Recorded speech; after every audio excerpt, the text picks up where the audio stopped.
Diduga Linda sahabat Vina peluk mesra Egy. Terlibat cinta segitiga? Baru-baru ini beredar foto-foto Linda sahabat Vina sedang merangkul Peggy alias Peron yang disebut sebagai pelaku utama pembunuhan dan ruda paksa Vina Cirebon 2016 lalu. Linda disebut sebagai sosok yang dekat dengan Vina. Ia bahkan pernah kerasukan arwah Vina dan membongkar cerita pembunuhan Vina dan Egy. Kembali viralnya kasus ini membuat sosok Linda menjadi pertanyaan. Netizen ramai-ramai mencari wajah Linda. Hal tersebut lantaran Linda yang menghilang bak ditelan bumi pasca pembunuhan Vina dan Egy. Namun dalam akun TikTok beredar foto yang diduga Linda dan Egy. Dua foto yang diunggah akun tersebut melihatkan Linda sedang berfoto mesra dengan Egy. Bahkan Linda tak segan merangkul Egy.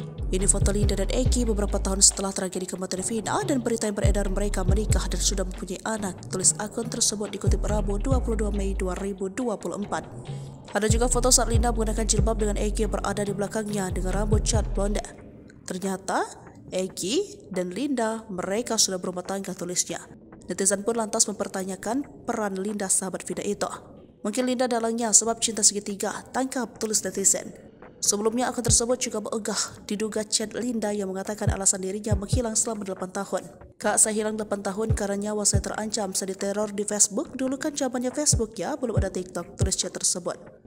Bahkan dalam chatnya Linda mengaku harus pergi keluar pulau selama 2 tahun untuk bersembunyi. Saya sampai diusingkan keluar pulau sama keluarga saya, Kak, selama 2 tahun. Setelah kasus tenggelam baru saya berani pulang. Geng motor Cirebon itu membabi buta, Kak, lanjutnya. Ditanya soal alasan dirinya tak datang ke pemakaman Vina, Linda membantah dan menyebut sudah dalam perjalanan. Kalau orang nanya kepada Linda nggak datang ke pemakaman atau ke rumah Vina, jawabannya saya datang cuma baru sampai gang saya kerasukan, ungkapnya.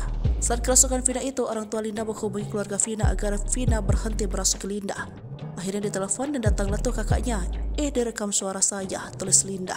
Diberitakan sebelumnya Polda Jabar bakal melakukan pemanggilan terhadap orang tua maupun keluarga Peggy Setiawan alias Peron, salah satu tersangka pembunuhan di kasus Vina dan Egy Cirebon. Peggy ditangkap oleh tim gabungan Polda Jabar dan Mabes Polri di wilayah Bandung Selasa malam 21 Mei 2024.